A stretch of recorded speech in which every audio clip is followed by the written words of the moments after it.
Next up, at UFC 305, we have the featured fight. Is that Draco Malfoy? That is a wild hairstyle for an adult man. Harry. Harry.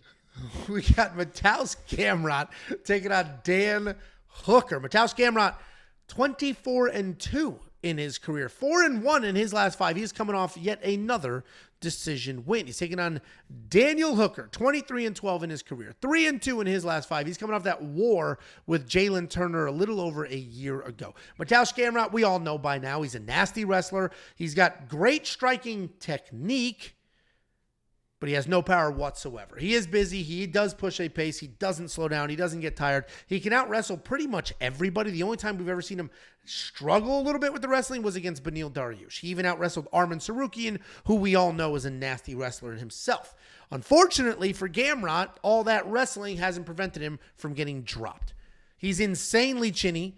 He has been dropped in 5 of his 9 UFC fights. In more than half of his fights in the UFC, that dude got hit on the chin and went limp. He pops back up. He immediately starts wrestling again. But eventually, he's not going to get back up. He's coming off that Rafael Dos Anjos win where he needed 11 takedowns to get it done. He's taking on Dan Hooker. Dan Hooker is a very good striker. He has an enormous amount of heart. We have seen that time and time again. We saw in his last fight with Jalen Turner. We saw it when he fought Dustin Poirier. We saw it when he fought Paul Felder. He's a long-rangey kickboxer. He uses his kicks really well to manage that distance. He's sharp. He's technical. At times, he will get sucked into a firefight. And while he does have some knockouts, he's not like that big one-punch kind of guy.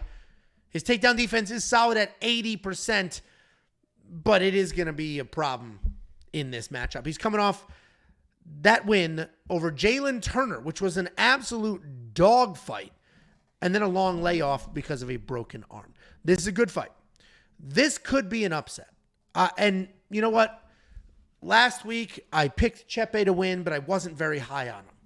And this week, I'm picking Gamrot to win, and I'm not very high on him. And I might be just as wrong this week as I was last week. Like, I got the pick correct, but my level of confidence was a little off, right? Chepe looked great. And Gamrot might look great here. He's got the wrestling, the nonstop wrestling. Dan Hooker's got good takedown defense, but he hasn't fought anybody with as good of takedowns as Gamrot. I think Gamrot wins, but he has been dropped in basically every single fight, certainly the meaningful ones, certainly the more recent ones. And yes, he gets dropped, he pops back up, he keeps going. Nobody has finished him. But that doesn't mean Dan Hooker won't. Dan Hooker has no quit whatsoever. He will stay in that fight. He will dog it out. And Dan Hooker's a much better striker than most of Gamrot's other opponents. Gamrot's going to be the pick because the wrestling is just too obvious and too easy of a path. But I would not put Gamrot in like 25 parlays. I would be a little, bet on him for sure. Especially on this card where value is long gone in a lot of other fighters. But man, eventually he's going to get dropped and not get back up. Do you not agree with that statement, Jakey boy? Does he not get dropped a little too much? Is it my turn? That's what that was. That was called a transition. Well, I didn't know if I was going to start answering and then you're going to interrupt me, which I didn't want to have happen. No. Listen, guys, put Gamrot in 25 parlays. Do what you got to do.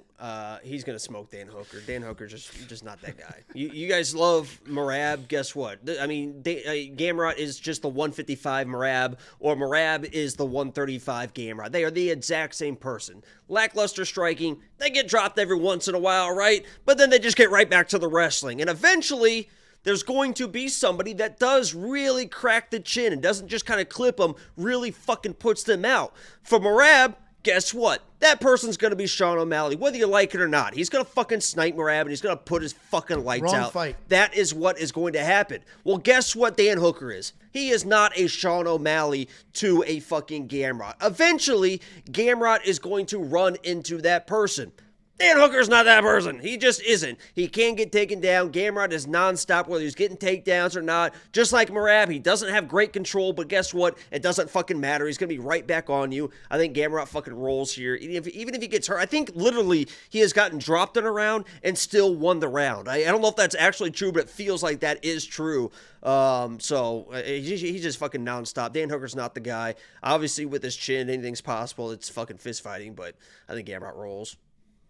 Listen, I also think Gamrot wins, but I did place a Dan Hooker plus 3.5. I think Dan Hooker can drop him in one round, make one round a little ugly, sneak one round out. That's a plus money bet. Jacob, you tipped me onto it. Thank you. Well, I told you I was going to place it, and then you told me when it dropped. I got it at plus 120. I only put a quarter of a unit because this could be just a wild, wet blanket situation. But if we go back to what we were talking about before, and I don't think this would be the case for somebody like Gamrot, because while Gamrot's a nonstop wrestler, he's not like boring. He doesn't stop. If the UFC is telling these wrestlers stop wrestling, he might strike a little longer than he should, which I don't think that would happen. I don't think Gamrot's gonna give a fuck. Well, how could he? He's got I'll wrestle. Yeah. What do you mean? What do you mean? I'll wrestle. I'll wrestle. Yeah. No, we don't wrestle. I don't understand. I wrestle. I don't understand. I wrestle. No, we're saying please don't.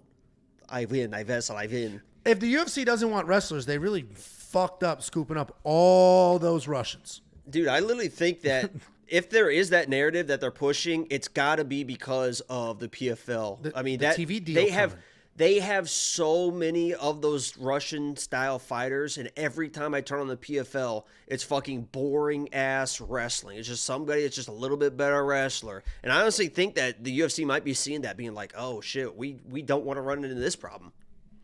Or it could be their TV deal is coming up, so they just want to get the most exciting fights they could possibly cram in, get the biggest numbers ever. That's what I literally just said. Well, you made it sound like more of a long-term thing. I'm just saying, like, short-term, just make this shit exciting and move on, sell it, and then who cares? Well, they're not doing a great job. Jacob and I are on the same side, but this is a spectrum, and I'm closer to this is a close fight. Jacob squarely on the other side. Over 2.5 makes a lot of sense. That's kind of a juice line, but if Gamrot wins, it'll likely go the distance. And if Dan Hooker wins, it may not, but nobody's really been able to do that to Gamrot so far. $9,300 in DraftKings Fantasy. Historically, that's a good price because he gets, like I just said in that last fight, 11 takedowns and a whole bunch of good. Like, the guy scores really well. He's built for DraftKings Fantasy. I think he finally gets a finish. He's had some finishes early in his UFC career. Jesus. He had some finishes early. Oh, yeah, I'm the one. Yeah. He had some finishes early. You're the one what? What are you talking about? Yeah, what are you talking about? Yeah, I'm the one being, I said Mia Khalifa. Well, I didn't realize I didn't know that you read a comment. I thought you just said that out of nowhere. Well, like, I don't even know what that is. You're giggling like you know what that is. Is that somebody?